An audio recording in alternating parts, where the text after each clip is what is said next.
హగ్గయి గ్రంథం 2వ అధ్యాయం 14వ వచనం. అప్పుడు హగ్గయి వారికి ఇలాగో ప్రత్యుత్తరం ఇచ్చాను, ఈ ప్రజలను ఈ జనులను నా దృష్టికి అలాగుననే ఉన్నారు. వారు చేయి క్రియలని వారచ్చట అర్పించినవన్నీ నా దృష్టికి అపవిత్రం. ఇదే యెహోవా వాక్కు. ఈ రాతి మీద రాయి ఉంచి యెహోవా మందిరం కట్టనారంభించినది మొదలుకొని ఆ వెనుక మీకు సంభవించిన దాన్ని ఆలోచన చేసుకునుడి. నాటి నుండి ఒకడు 20 కుప్పల కంకులు వేయగా 10 కుప్పలంతా ధాన్యమే తేలుచున్నది. తీసుకొనవలనని 50 కొలలు తొట్టి యొద్దకు ఒకడు రాగా 20 కొలలు మాత్రమే దొరుకుచున్నది. తెగులుతోనూ కాటుకతోనూ వడగండ్లతోనూ మీ కష్టార్జితం అంతటిని నేను నాశనం చేసి ఉన్నాను, అయినను మీలో ఒకడును తిరిగి నా యొద్దకు రాలేదు. ఇదే యెహోవా వాక్కు. మీరు ఆలోచించుకునుడి. ఇంతకు ముందుగా 9వ నెల 24వ దినమందు అనగా యెహోవా మందిరపు పునాది వేసిన నాటి నుంచి మీకు సంభవించిన దానిని ఆలోచించుకునుడి. కొట్లలో ధాన్యం ఉన్నదా? ద్రాక్ష చెట్లైనను అంజూరపు చెట్లైనను దానిమ్మ చెట్లైనను ఒలివ చెట్లైనను ఫలించకపోయాను కదా. అయితే ఇది మొదలుకొని నేను మిమ్మల్ని ఆశీర్వదించేదను. హల్లెలూయా. మురికి హృదయం కలిగినటువంటి వారు దేవుని కోసము పనిచేస్తే అది దేవుడు అంగీకరింపనేరడు. రక్షించబడినటువంటి వ్యక్తి దేవుని కోసం చేయగలిగింది ఏదీ లేదు. చేసినా కూడా అది దేవుడు ఆమోదించడు, అంగీకరించడు. పాపం అనేది దుష్టశక్తి. దాని దుష్ట ప్రభావం పూర్తిగా పోవడానికి ఎంతో కాలం పట్టవచ్చు.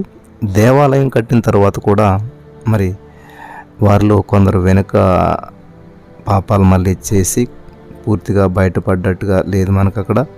అందుకే హగ్గయి ప్రవక్త వారిని ఈ విధంగా గద్దించవలసి వచ్చింది. వారు దేవాలయాన్ని కట్టారు, బాగానే ఉంది. దేవుని ఆశీర్వాదాలు మనకు విడుదల కాకపోవడానికి ఆటంకం మన హృదయాల్లోనే ఉన్నది. మనం పరిశీలించుకోవాలి.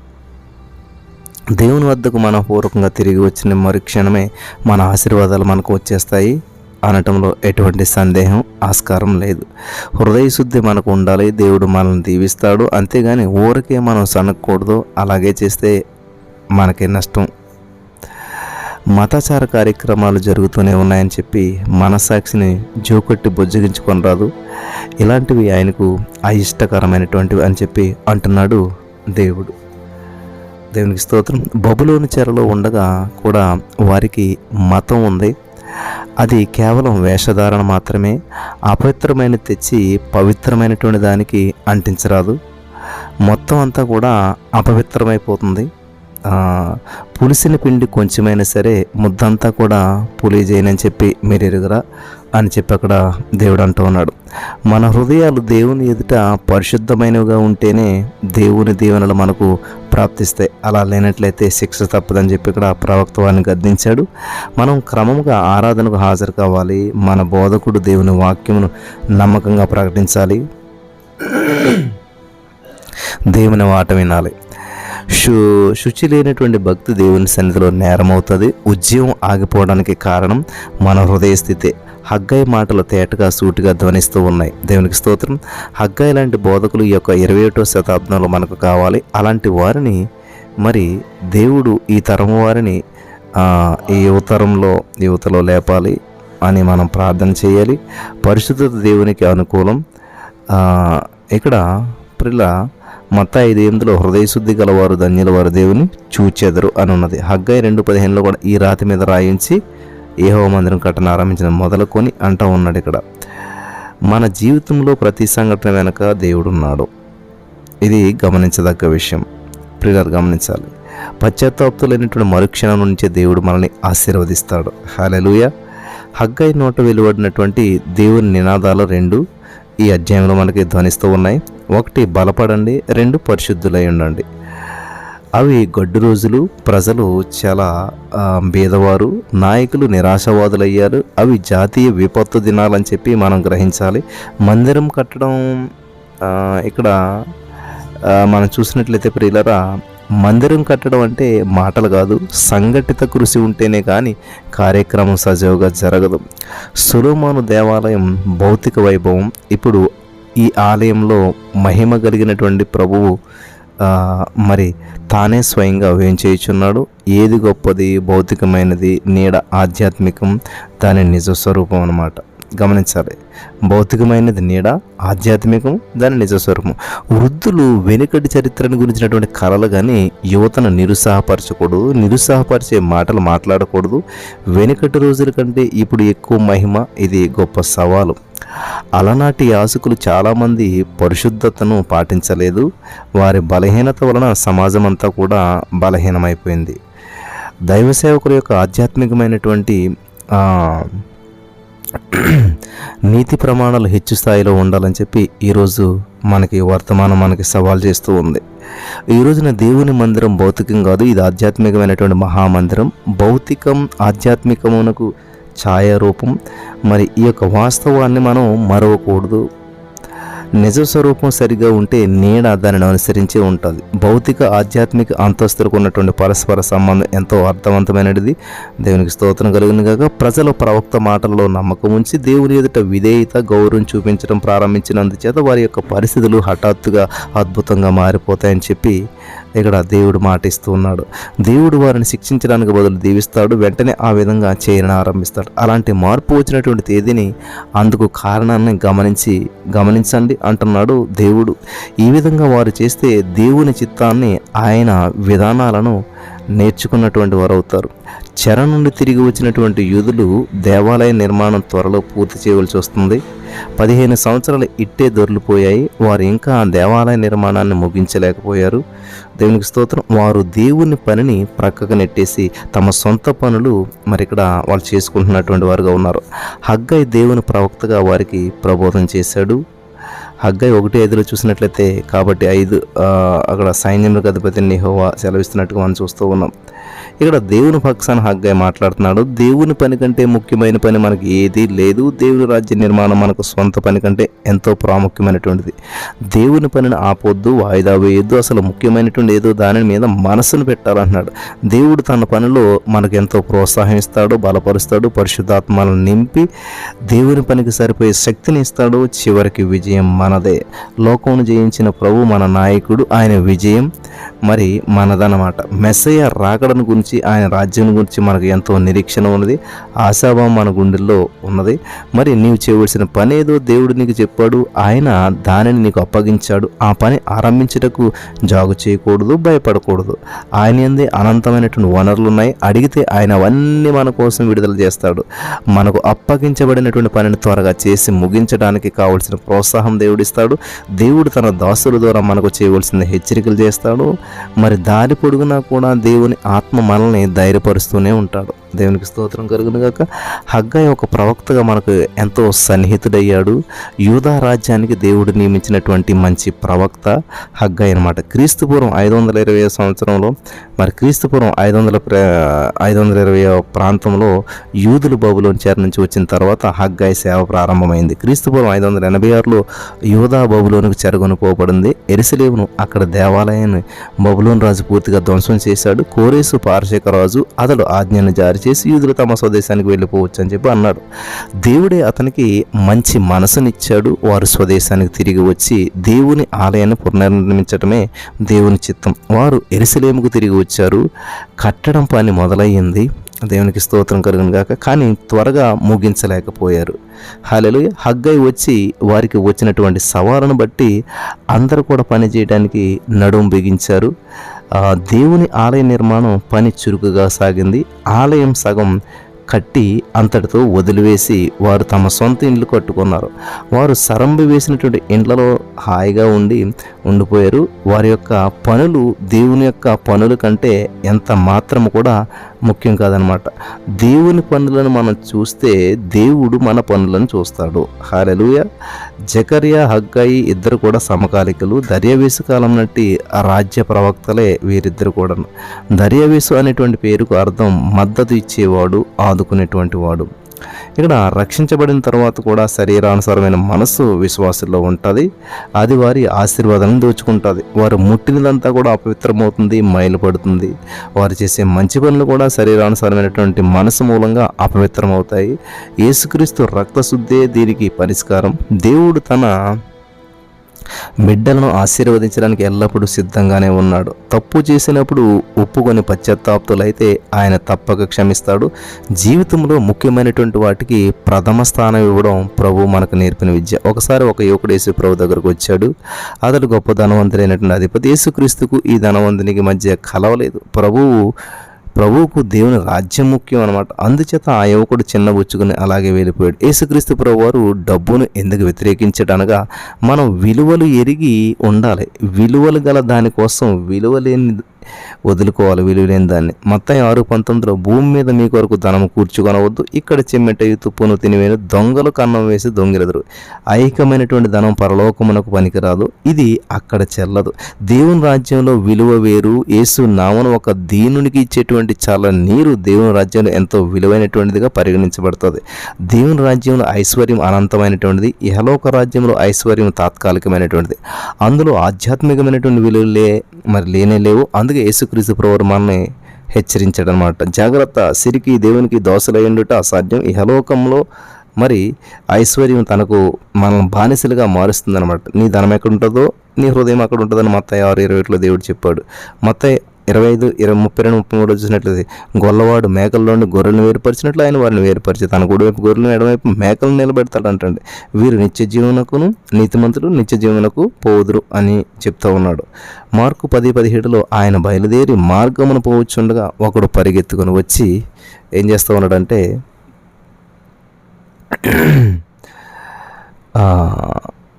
ఆయన ఎదుట మోకాళ్ళలోని సద్బోధకుడు నిత్య జీవమునకు వారసులకు నేనేమి చేయదని చెప్పి ఆయన అడిగారు అంటండి. గమనించాలి, ఇక్కడ త్యాగానికి ఇక్కడ రాబోయేటువంటి లోకమంతు నిత్య జీవం కలుగుతుందంట. దేవుని రాజ్యం భోజనం పానములు కాదు కానీ నీతి సమాధానం పరిశుద్ధాత్మ ఆనందమైనదని రోమా 14:17 దేవుడు చెప్తున్నాడు. దేవుని సంఘం ఎదిగినట్లే కనబడుతుంది, అభివృద్ధి దిశగా పురోగమిస్తున్నట్లే అనిపిస్తుంది. కానీ ప్రజలలో దేవుని పట్ల సమర్పణాభావం అనేటువంటిది, దేవుని కోసం నిస్వార్థ త్యాగం అంతగా కనిపించడం లేదన్నమాట. వినాలి ప్రియులారా, ఇది చాలా ప్రాముఖ్యమైనటువంటి విషయం అనమాట. సంఘం వ్యవస్థీకృతమైనటువంటి మతం కిందకి దిగజారిపోయింది. మతాచారాల్లో తృప్తి చెంది ఉంటారు కొంతమంది. మందిరంలో ఆదివారం నాడు కూడా అందరూ ఆరాధిస్తారు, పాటలు పాడతారు, కార్యక్రమాల్లోని వాటిలో పాల్గొంటారు. ప్రజలు ఏం కావాలో వారికే తెలీదు, నాయకులకు తెలియదు అనమాట. పంచాంగం ప్రకారం సంవత్సరం పొడుగున మత సంబంధ కార్యక్రమాలు అయితే వృత్తిరీత్యా కాపరులు యాంత్రికంగా నిర్వహిస్తారు. ఇది అచ్చం హగ్గై కాలంలో పరిస్థితికి ప్రతిరూపంలాగా అద్దం పట్టినట్లుగా మనకు కనిపిస్తూ ఉన్నది. యేసుక్రీస్తు ప్రభువు యొక్క శరీరమైనటువంటి సంఘంలో సర్వతోముఖంగా పరిపక్వత దిశగా ఎదగట్లేదు. దేవుని చిత్తం మీద పరీక్షించి తెలుసుకునేటువంటి రూపాంతరీకరణ అనుభూతి సంఘాలకు కలగాలి. తర్వాత ఇంకా విషయం మనం గమనించినట్లయితే ప్రియులారా, సభ్యుల సంఖ్యను చూసి తృప్తిపడి ఉండటం సంఘానికి మేలు కాదు, అది కీడు కలగటానికి కారణమవుతుంది. అలాగే వారు స్థానిక సంస్కృతి సభ్యతలతో రాజీ కుదుర్చుకొని సరంబి వేసిన ఇండ్లలో కూర్చొని దేవుని సంకల్ప సిద్ధి సమయాన్ని వాయిదా వేస్తూ ఉన్నారు. వాళ్ళంతా కూడా లౌకికమైనటువంటి తత్వం, లోకంతో రాజీ పడిపోవటం, ఇలాంటి వైఖరుల వలన ఆధ్యాత్మికమైనటువంటి అలసత్వం సంఘ బిడ్డలకు ఆవరిస్తున్నటువంటి సూచనలు కానవస్తూ ఉన్నాయన్నమాట. దేవా, ఈ రోజున మరో హగ్గైన పంపు అని మనం ప్రార్థించాలి. దేవుని వాక్యానుసారమైనటువంటి కార్యసూరులు నడుం కట్టి ముందుకు రావాలి. దేవుని రాజ్య నిర్మాణం నేటి తరం త్యాగాన్ని కోరుతూ ఉంది. హల్లెలూయా. కాబట్టి అతని వాక్యము అంగీకరించినటువంటి వారు బాప్తిస్మం పొందిరి. ఆ దినమందు ఇంచుమించు 3,000 మంది చేర్చబడ్డారు అని చెప్పి దేవుని వాక్యం సెలవిస్తూ ఉంది. దేవుని సంఘమును కనుక యేసుక్రీస్తునందరి పరిశుద్ధాత్మ ఇక్కడ యేసుక్రీస్తునందు ఇక్కడ చాలా అద్భుతమైనటువంటి విషయాలు తెలియజేస్తున్నాడు పరిశుద్ధాత్మ. దేవుని సంఘమును కనుక యేసుక్రీస్తునందు పరిశుద్ధపరచబడిన వారే పరిశుద్ధులుగా ఉండుటకు పిలువబడిన వారికి 1 కొరింథీ 1:2 అక్కడ దేవుడు చెప్తున్నమాట. పరిశుద్ధతయే దేవుని కుటుంబీకుల జీవిత శైలి. హల్లెలూయా. కొలసి 1:18 సంఘము అను శరీరమునకు ఆయనే శిరస్సు, ఆయనకు అన్నిటిలో ప్రాముఖ్యం కలుగు నిమిత్తం ఆయన ఆది అయ్యుండి మృతులలో నుండి లేచుటలో ఆది సంభూతుడాయను. దేవునికి స్తోత్రం కలుగును గాక. హల్లెలూయా. ఆది సంభూతుడు ఆయను. ఇక్కడ కొందరు మానుకొనుచున్నట్లుగా సమాజంగా కూడుట మానకొకరినొకడు హెచ్చరించుచు అంటా ఉన్నాడు. హెబ్రీ 10:24 25 ఆ దినమున సమీపించటి మీరు చూసిన కొలది అంటున్నాడు. హగ్గై దేవుని ప్రజలలో ఆధ్యాత్మికమైన సత్యాన్ని కలిగించాడు. వారు ఆలయ నిర్మాణానికి ప్రోత్సహించాడు. వారిని అందరూ ఏకీభవించి ఆలయ నిర్మాణంలో పాలు పంచుకున్నారు. జెరుబ్బాబెలు యెహోషువ ఇద్దరు కలిసి ప్రజలను నడిపించారు. జెరుబ్బాబెలు నాయకుడు, యెహోషువ యాజకుడు. ఈ రోజున మనకు అలాంటి నాయకులు, యాజకులు కావాలి. దేవుడే అలాంటి వారిని లేపాలి. ఇది మొదలుకొని నేను మిమ్మను, ఇక్కడ దేవుడు ఎంత అద్భుతంగా మాట్లాడుతున్నాడు చూసారా. హగ్గరిను ఆశీర్వదించదని ఉన్నాడు. ప్రజలలో గొప్ప పరివర్తన కలిగింది. దేవుని అధికారాన్ని వారు గుర్తించారు. తమ పనులను వారు అవతల పెట్టేశారు. దేవుని మహిమార్థమై ఆలయ నిర్మాణానికి పూనుకున్నారు. ఎజ్రా 6:14 ఇజ్రాయేలు దేవుని ఆజ్ఞను అనుసరించి వారు కట్టించుచు కోరేసి దర్యావేసు అర్థహస్తను పారసీక దేశపు రాజుల ఆజ్ఞ చెప్పున ఆ పని సమాప్తి చేసిరి. హల్లెలూయా, దేవునికి స్తోత్రం కలుగును గాక. కాబట్టి వాళ్ళు ఏం చేశారంటండి, పనిని సమాప్తి చేశారంట. దేవుని నామానికి మహిమ కలుగును గాక. మరి ఈరోజుతో ఈ యొక్క హగ్గయి గ్రంథం ముగిస్తూ ఉన్నాం మనం ఈ 2వ అధ్యాయాన్ని. మరి ఇప్పుడు మనం 20వ వచనం నుంచి మనం చూసినట్లయితే హగ్గయి గ్రంథం 2వ అధ్యాయం 20వ వచనం. మరియు ఆ నెల 24వ దినమున యెహోవా వాక్కు హగ్గయికి మరలా ప్రత్యక్షమై సెలవిచ్చినదేమనగా, హల్లెలూయా, యూదా దేశపు అధికారియకు జెరుబ్బాబెలు తెట్లను ఆకాశమును భూమిని నేను కంపింపజేయుచున్నాను. రథములను వాటిని ఎక్కినటువంటి వారిని క్రింద పడవేతును, గుర్రములను రౌతులను ఒకరి ఖడ్గం చేత ఒకరు కూలుదురు. నా సేవకుడు వగురు సైల్తీయేలు కుమారుడైనటువంటి జెరుబ్బాబెలు నేను నిన్ను ఏర్పరచుకొని ఉన్నాను కనుక ఆ దినమున నేను నిన్ను తీసుకుని ముద్రయుంగరముగా చేతిని ఇదే సైన్యములకు అధిపతియగు యెహోవా వాక్కు అని చెప్తున్నాడు దేవుడు. ఆ నెల 24వ దినం అనగా డిసెంబర్ 24వ తేదీ అదే రోజు హగ్గై గత సందేశం ప్రకటించాడు. కాలం సంకుచితమైనది, హగ్గై వేరే చోటుకు వెళుచున్నాడేమో, అందుకే సందేశాలు ఒకే రోజు ప్రకటించాడు. వింటున్నారా ప్రియులారా? కాబట్టి జెరుబ్బాబెలు ప్రభుత్వ ఉద్యోగి. అతడు దావీదు రాజు వంశానికి చెందినటువంటి వాడు. దేవుడు ప్రవక్త ద్వారా జెరుబ్బాబెలుతో మాట్లాడుతూ ఉన్నాడు. హల్లెలూయా, వింటున్నారా? చాలా అద్భుతమైనటువంటి విషయాలు. అన్యజనులు రథాలను చూసుకొని అతిశయిస్తారు, వాటిని దేవుడు తొలగిస్తాడు. కాబట్టి ఇక్కడ హగ్గై 2:22లో రథములను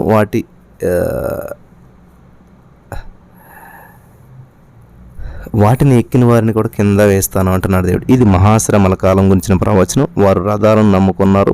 ఈ రోజుల్లో కూడా యుద్ధాయుధాలు మానవులు ఎన్నో కనిపెట్టారు. అవన్నీ దేవుడు తలచుకుంటే ఒక్క త్రుటిలో నాశనం అయిపోగలరు. దేవుడు అన్ని రకాల ఆయుధాలను నిరుపయోగం చేస్తాడు. మానవులు నమ్ముకున్న యుద్ధాయుధములు అన్నీ చెత్తవలే దహించివేయబడతాయి. దేవుడు వాటిని తొలగిస్తాడు. హల్లెలూయా, గమనించాలి. ఆ దినమున అంటే ప్రభు రాకడ దినం, 1000 ఏండ్ల పరిపాలనా కాలం అనమాట. కాబట్టి ఇక్కడ ముద్రయుంగరం రాచరికానికి సంకేతం. ముద్రయుంగరాన్ని రాజు ఎల్లప్పుడూ కూడా ధరిస్తాడు. దానిని మరి ఆ రాజు చాలా భద్రంగా ఉంచుకుంటాడు. ఇది రాజుకు ఎంతో విలువైనది, అమూల్యమైనది. అదే శిఖా ఉంగరం అంటారనమాట. కాబట్టి ఇక్కడ జెరుబ్బాబెలు దావీదు వంశీకుడు. మెస్సయ అక్కడ దావీదు వంశంలో నుంచి వస్తాడు. మెస్సయ దావీదు వంశరేఖలో వస్తాడు. గమనించాలి, మత్తయి లూకాసు వార్తల్లో వంశవృక్షాల్లో రెండింటిలో కూడా మరి జెరుబ్బాబెలు పేరు ఉన్నది. అయితే మత్తయి సువార్తలో జెరుబ్బాబెలు పేరు లేదు, కానీ జెరుబ్బాబెలు మరో వ్యక్తి. ఇక్కడ మహాశ్రమల కాలం ముగింపులో యేసుక్రీస్తు ప్రభువు వస్తాడు. జెరుబ్బాబెలు వంశరేఖ మెస్సయ సింహాసనం వరకు కూడా పొడిగించబడి ఈ విశ్వ సామ్రాజ్య సింహాసనం ఎక్కేవాడు ప్రభు అయిన యేసుక్రీస్తు. ఆయన రాజులకు రాజు, ప్రభులకు ప్రభు. ఆయన ఈ భూమి మీదకి పరిపాలించడానికి వస్తాడనమాట. హగ్గై యేసు ప్రభువును నైతిక సామ్రాట్టుగా చూపుతూ ఉన్నాడు. ఆయన మెస్సయ్య. ఆ రోజున ఆయనే సమస్త విశ్వమునకు ఏకైక పరిపాలకుడు అనమాట. హగ్గై కాలంలో నిర్మించబడినటువంటి దేవాలయం పేరు జెరుబ్బాబెలు ఆలయం అన్నమాట. ఇది భౌతికంగా చూడడానికి అంత వైభవంగా కనిపించదు, కానీ మెస్సయ్య స్వయంగా అందులోకి వచ్చే ఆలయం కనుక ఈ ఆలయానికి అదే ప్రత్యేకమైనటువంటి ఆకర్షణ అనమాట. హగ్గై చిన్న గ్రంథం, కానీ అందులో ఉన్న సందేశం ఎంత గొప్పది. ఈ గ్రంథంలో ప్రజా జీవితంలో ఉద్యమం, ప్రజల సామూహిక ఆరాధనోత్సవం మనోజ్ఞంగా చిత్రీకరించబడ్డాయి. మనం విశ్వసనీయులమై మరి నిర్మలమైనటువంటి మనసాక్షితో పనిచేస్తాము. ఎవరి పని ఎలాంటిదో నిర్ణయించేవాడు మన ప్రభు. ఆయన న్యాయపీఠం ఎదుట మనమందరం కూడా నిలవబడాలి. ఆయన బహుమానం పొందుకోవాలి. ఈ అధ్యాయంలో ఉన్నటువంటి ఉపమానాన్ని మనం ఎన్నటికీ కూడా మరువలేము. దేవుడు చెప్పిన ప్రకారం హగ్గై యాజకుల వద్దకు వెళ్ళి 2 ప్రశ్నలు అడిగాడు. ఒక ప్రశ్న ఏంటంటే, పవిత్రత ఒకరి నుండి ఒకరికి సంక్రమిస్తుందా? రెండవ ప్రశ్న ఏంటంటే, ధర్మశాస్త్రం ప్రకారం అపవిత్రత ఎలా ప్రసరిస్తుంది? ఇప్పుడు గమనించాలి. ఇక్కడ ఒకడు హగ్గై 2:12 ఒకడు ప్రతిష్ఠితమైనటువంటి మాంసమును తన వస్త్రానికి మరి ముట్టితే ఏమన్నా అవుతుందా అని చెప్పేసి ఇక్కడ చెప్తూ ఉన్నాడు. హగ్గై గారు అడిగిన ప్రశ్నలు మనకు కూడా చాలా ఉపయోగపడతాయి. శవాన్ని ముట్టడం వలన ఒకడు అంటుపడతాడా, ఇట్లా ప్రశ్నలు అడిగాడు అన్నమాట. అలాగే ఇజ్రాయేల్ జాతిలో ఏ లోపం ఉన్నా సరే అది ఇజ్రాయేల్ జాతి అంతటికీ కూడా మరి వ్యాపిస్తుంది. దేవుని మాట వినుట బలులు అర్పించడం కంటే దేవుని దృష్టిలో శ్రేష్టమైంది. ఈ జాతిలో పొడచూపినటువంటి ఈ యొక్క అపవిత్రత జాతి మొత్తాన్ని అపవిత్రం చేస్తుందని చెప్పి దేవుడు ఈ యొక్క ఉపమానం ద్వారా బోధించాడు. మంచి చెడు మిశ్రమంతా కూడా మరి చెడు అవుతుంది.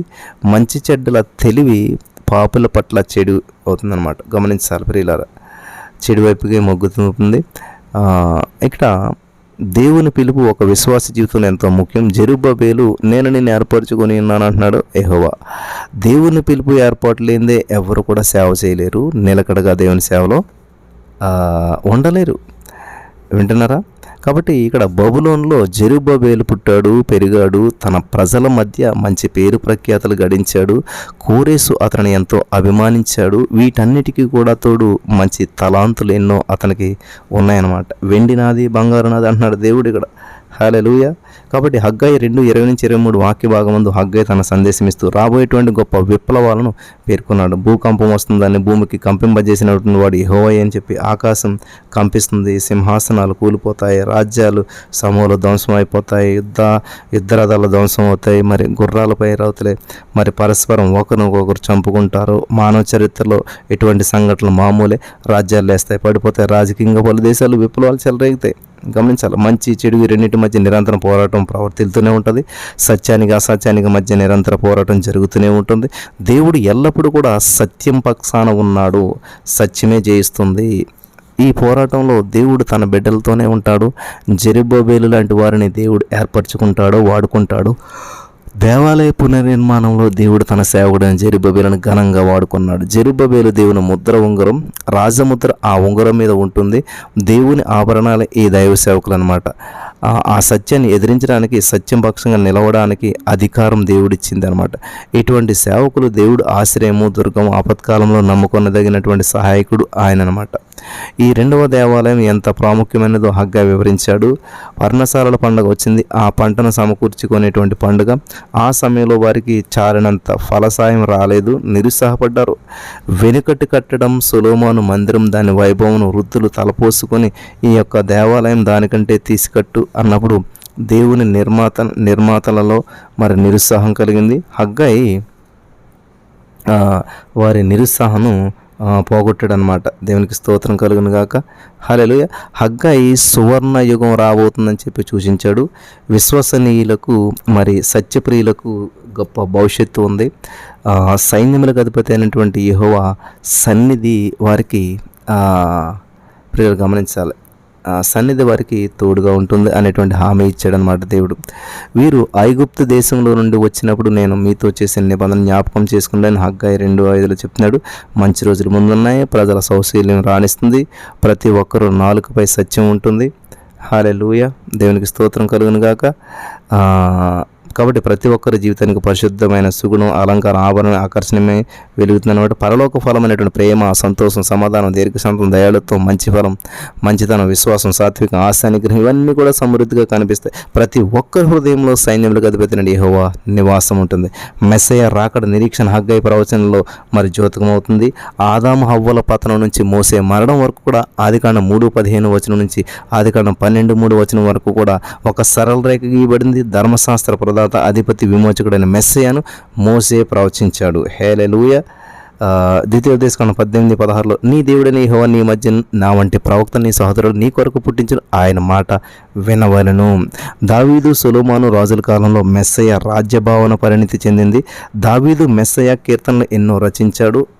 యెషయా నుండి మలాకి వరకు మెస్సయ్య అవతారం, శిలువ శ్రమల తేటగా ప్రవచించబడినటువంటివి.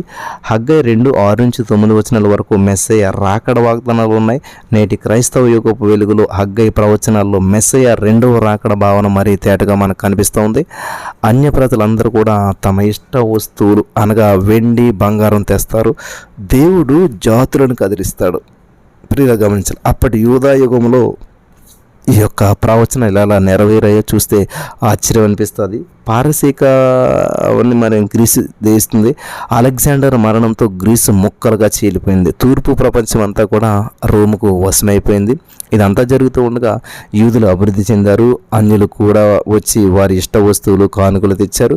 రాను రాను సమాజ మందిరాల్లో వాక్య పఠనం క్రమంగా జరుగుతూ వచ్చింది. మెస్సయ్య ప్రవచనాల్లో చాలా భాగం ఇందులో నెరవేరింది. తూర్పు దేశపు రాజులు ఆయనకు నజరానాలు తెచ్చారు. హగ్గై 2:20-22 వచనాలు హగ్గై చేసిన మరొక ప్రసంగం ఇది.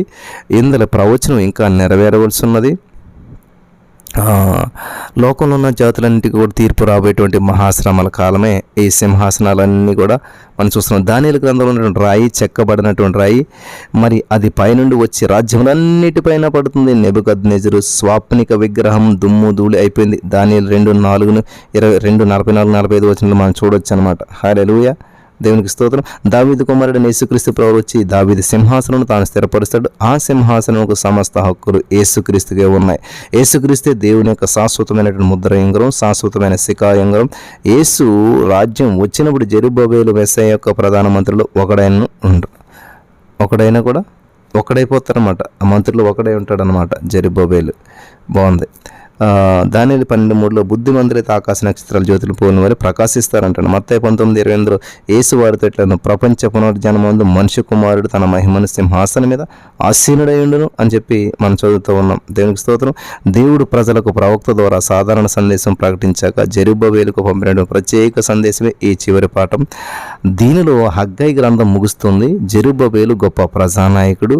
జెరుబ్బయలు మరి ఆ యొక్క శత్రువులు ఎంత దూరాన ఉన్నా సరే, ఎంత దగ్గర ఉన్నా కానీ జెరుబ్బయలు భయపడనక్కర్లేదు. పరలోక సేనల అధిపతి ప్రపంచ సేనలన్నిటినీ తన అదుపులో అధీనంలో ఉంచుకునేవాడు జెరుబ్బయలుకు హామీ ఇస్తున్నాడు. జెరుబ్బయలు దేవుని ముద్రంగుల లాంటి వాడని యెహోవాయే ప్రకటించాడు. హగ్గై గ్రంథం మొత్తంలో 2 ప్రాముఖ్యమైనటువంటి వచనాలను మనం గుర్తించాలి. Haggai 2:12, Haggai 2:23. లోకంలో మంచి చెడు 2 పెరుగుతున్నాయి. ప్రతిష్ఠితం అప్రతిష్టం, ఆమోదయోగ్యం నిషిద్ధం. ఈ విధంగా 2 వాస్తవాలు సమానాంతరంగా లోకంలో విజృంభించడం మనం చూస్తూ ఉన్నాం. పాపం ఎక్కడ విస్తరించిందో కృప అక్కడ అపరిమితంగా విస్తరించిందని రోమా 5:20 మనం చదువుతున్నాం.